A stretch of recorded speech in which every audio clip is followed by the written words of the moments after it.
ಲೋಕಾಯುಕ್ತದ ಎದುರಿಗೂ ಮುಖ್ಯಮಂತ್ರಿಗಳು ಹಾಜರಾಗಿದ್ದಾರೆ. ಆದರೆ ಒಬ್ಬ ಮುಖ್ಯಮಂತ್ರಿ ಸ್ಥಾನದಲ್ಲಿ ಇಟ್ಕೊಂಡು ಈ ರೀತಿ ತನಿಖೆಯನ್ನು ಎದುರಿಸುವಂಥ ಎಷ್ಟು ಸರಿ ಅನ್ನುವಂಥ ಪ್ರಶ್ನೆ ಬರ್ತಾ ಇದೆ. ನೋಡಿ, ಅದೇ ರಾಜ್ಯದಲ್ಲಿ ಚರ್ಚೆ ಆಗ್ತದೆ. ಈ the first chief minister to face the Lokayukta as chief minister, sitting chief minister. ಇದು ಅವ್ರಿಗೂ ಗೌರವ ತರೋದಿಲ್ಲ, ರಾಜ್ಯಕ್ಕೂ ಗೌರವ ತರೋದಿಲ್ಲ. ಎಲ್ಲ ವಿಚಾರಗಳನ್ನು ಮೊದಲೇ ಗೊತ್ತಿತ್ತು. ಇವತ್ತೊಂದು ದಿವಸ ಅವರು ಲೋಕಾಯುಕ್ತನ ಇವತ್ತು ಫೇಸ್ ಮಾಡಬೇಕಾಗಿತ್ತು. ಜನ ಕೇಳ್ತಿರೋದು ಅವರ ರಿಸೈನ್ ಮಾಡಬೇಕಾಗಿತ್ತು. ಆದರೆ ಅವ್ರಿಗೆ ಏನೂ ಅನಿಸಿದಿಲ್ಲ. ಆಮೇಲೆ ನಾವೊಂದು ಯೋಚನೆ ಮಾಡೋಣ. ನಮ್ಮ ಕೈಗೆ ಐ ಎಮ್ ಎ ಬಾಸ್, ನಾನು ಒಂದು ಸಂಸ್ಥೆ ನಡೆಸ್ತಾ ಇರ್ತೀನಿ, ನಾನೇ ಆ ಸಂಸ್ಥೆಗೆ ಯಜಮಾನ. ಆ ಸಂಸ್ಥೆಯಲ್ಲಿ ಕೆಲಸ ಮಾಡೋರು ನಾನು ತಪ್ಪು ಮಾಡಿದ್ದೀನಿ ಅಂದಾಗ ನನ್ನನ್ನು ಏನು ಪ್ರಶ್ನೆ ಮಾಡಬಲ್ಲರು ಅವರು ಎಷ್ಟು ಧೈರ್ಯ ಮಾಡಬಲ್ಲರು ನನ್ನನ್ನು ಪ್ರಶ್ನೆ ಮಾಡಲಿಕ್ಕೆ?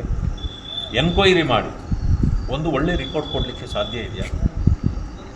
ಇದು ಜನರಿಗೂ ಅರ್ಥ ಆಗುವಂಥದ್ದು. Common people will also think about.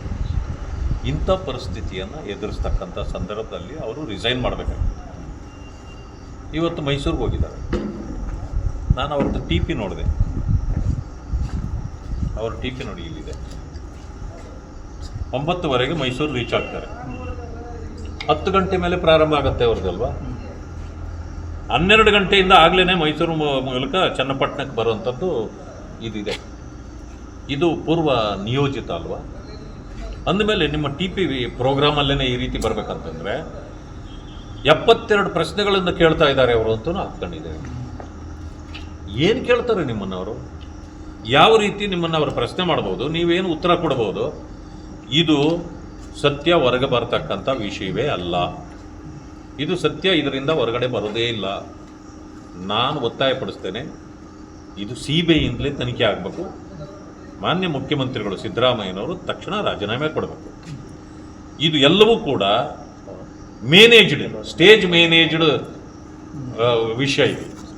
ಇದು ಸ್ಕ್ರಿಪ್ಟನ್ನು ಇವರೇ ಸ್ಕ್ರಿಪ್ಟ್ ಬರೆದು ಕೊಟ್ಟು, ಇವರೇ ಆ ಸ್ಕ್ರಿಪ್ಟನ್ನು ಆ ಕಡೆಯಿಂದ ಓದಿಸಿ, ಇವರೇ ಅದಕ್ಕೆ ಉತ್ತರ ಕೊಟ್ಟು, ಇಷ್ಟೇ ಕಾಲಾವಧಿಯಲ್ಲಿ ಹೊರಗಡೆ ಅಂದಮೇಲೆ ಅವರು ಟಿ ಪಿನ ಹೇಳ್ತಾ ಇದೆ. ಇಲ್ಲಿ ಮೈಸೂರಿಗೆ ಹೋಗ್ತಾರೆ, 12 ಗಂಟೆಗೆಲ್ಲ ಮುಗಿಸಿ ಚನ್ನಪಟ್ಟಣಕ್ಕೆ ಬರ್ತಾರೆ ಅಂತೇಳ್ಬಿಟ್ಟು ನೀವು ಟಿ ಪಿ ಹಾಕ್ಕೊಂಡಿದ್ರೆ ನಿಮಗೆ ಗೊತ್ತಾ ಇಷ್ಟೇ ಸಮಯಕ್ಕೆ ಪ್ರಾರಂಭ ಆಗುತ್ತೆ, ಇಷ್ಟೇ ಪ್ರಶ್ನೆ ಕೇಳ್ತಾರೆ, ಇಷ್ಟೇ ಸಮಯಕ್ಕೆ ಮುಗೀತದೆ, ನಾನು ಇಷ್ಟೇ ಸಮಯಕ್ಕೆ ಚನ್ನಪಟ್ಟಣಕ್ಕೆ ಬರಬೇಕು ಅಂತಿದೆಯಾ? ಇದೆಲ್ಲ ಸ್ಟೇಜ್ ಮ್ಯಾನೇಜ್ಡ್ ಇದೆ. ಇದರಿಂದ ಅವರು ಅಪರಾಧಿ ಅಂತ ಅನಿಸೋದು ಇಲ್ಲ, ಆಗೋದೂ ಇಲ್ಲ.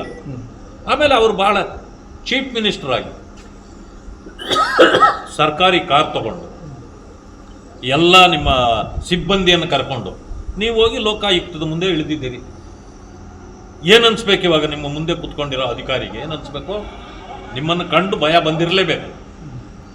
ಈಗ ಮುಖ್ಯಮಂತ್ರಿಗಳು ನಾನು ಪ್ರಶ್ನೆ ಹೇಗಪ್ಪ ಮಾಡಲಿ ಅಂತ ಅವನಿಗೆ ಅನಿಸಿರಲೇಬೇಕು. ಆದ್ದರಿಂದ ಇದರಿಂದ ಸತ್ಯ ಹೊರಗಡೆ ಬರಲಿಕ್ಕೆ ಸಾಧ್ಯವೇ ಇಲ್ಲ. ಮಾನ್ಯ ಮುಖ್ಯಮಂತ್ರಿಗಳು ಇದನ್ನು ಅರ್ಥ ಮಾಡ್ಕೊಳ್ಬೇಕು. ಎಲ್ಲರ ಬಗ್ಗೆನೂ ಮಾತಾಡ್ತಕ್ಕಂಥ ಮುಖ್ಯಮಂತ್ರಿಗಳು. ಅದು ಹೇಗೆ ನೀವು ಮಾತ್ರ ಅಧಿಕಾರದಲ್ಲಿರ್ತೀರಿ? ಈಗ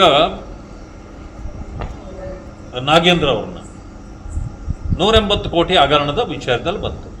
ಇಮಿಡಿಯೇಟ್ಲಿ ಅವ್ರನ್ನ ನೀವು ಕೆಳಗಿಳಿಸಿದ್ರಿ, ಜೈಲಿಗೂ ಹೋಗಿ ಕಳಿಸಿದ್ರಿ, ಎಲ್ಲ ಮಾಡಿದ್ರಿ. ಮತ್ತೆ ನಿಮಗೆ ಆ ನ್ಯಾಯ ಬೇರೆ ಆಗುತ್ತಾ? ನಾನು ಹೇಳ್ತೇನೆ, ಇದರಲ್ಲಿ ಸತ್ಯ ಯಾವುದೇ ಕಾರಣಕ್ಕೂ ಹೊರಗಡೆ ಬರೋದಿಲ್ಲ. ಇದೆಲ್ಲನೂ ಸ್ಟೇಜ್ ಮ್ಯಾನೇಜ್ಡ್ ಇದೆ. ನೀವೇ ಸ್ಕ್ರಿಪ್ಟ್ ಬರೆದು ಕೊಟ್ಟಿದ್ದೀರಿ. ಯಾರು ನಿಮ್ಮನ್ನು ಪ್ರಶ್ನೆ ಮಾಡಬೇಕು ಅನ್ನೋರು ನೀವೇ ಹೇಳಿದ್ದೀರಿ. ಅವರೆಲ್ಲ ಈಗ ನಿಮ್ಮನ್ನು ಪ್ರಶ್ನೆನೂ ಮಾಡಲ್ಲ, ಒಳಗಡೆ ಏನೂ ಮಾಡೋಕ್ಕಾಗೋದಿಲ್ಲ. ಯಾಕೆಂದರೆ ಯು ಆರ್ ದಿ ಬಾಸ್. ಕೇವಲ ಕಾಫಿಸ್ಕೊಳ್ಬಾರ್ದು, ಅದಕ್ಕೆ ಬಂದಿದ್ದೀನಿ ಅಂತ. ಯಾಕಂದರೆ ಇವರು ಅವ್ರ ಟಿ ಪಿ ಹೇಳುತ್ತೆ. ಎನ್ಕ್ವೈರಿ ಪ್ರಾರಂಭ ಆದರೆ ಇಡೀ ದಿವಸ ಆಗ್ಬೋದು, ಇಲ್ಲ ನಾಳೆಗೂ ತಿರ್ಗಾ ಮುಂದೂಡ್ಬೋದು, ಈ ರೀತಿ ಇರುತ್ತೆ. ಆದರೆ ನೀವು ಅದು ಹೇಗೆ 9:00 ಮೈಸೂರು ರೀಚ್ ಆಗೋದು, 10 ಗಂಟೆಗೆ ಪ್ರಾರಂಭ ಆಗೋದು, 11:00 ಮುಗಿಯೋದು, ನೀವು 12 ಗಂಟೆಗೆ ತಿರುಗಿ ಟೂರ್ ಪ್ರೋಗ್ರಾಮ್ ಚುನಾವಣೆಗೆ ಹೋಗೋದು, ಇದೇ ಹೇಳ್ತದೆ ನೀವು ಯಾವ ರೀತಿ ನಡ್ಕೊಳ್ತಾ ಇದ್ದೀರಿ ಲೋಕಾಯುಕ್ತದ ಮುಂದೆ ಅಂತ. ಆದ್ದರಿಂದ ಕೋರ್ಟ್ನಲ್ಲಿ ನಾವು ಬಿಡೋದಿಲ್ಲ, ನಾವು ಕೋರ್ಟ್ಗೂ ಹೋಗ್ಲಿಕ್ಕೆ ಸಿದ್ಧ ಇದ್ದೇವೆ.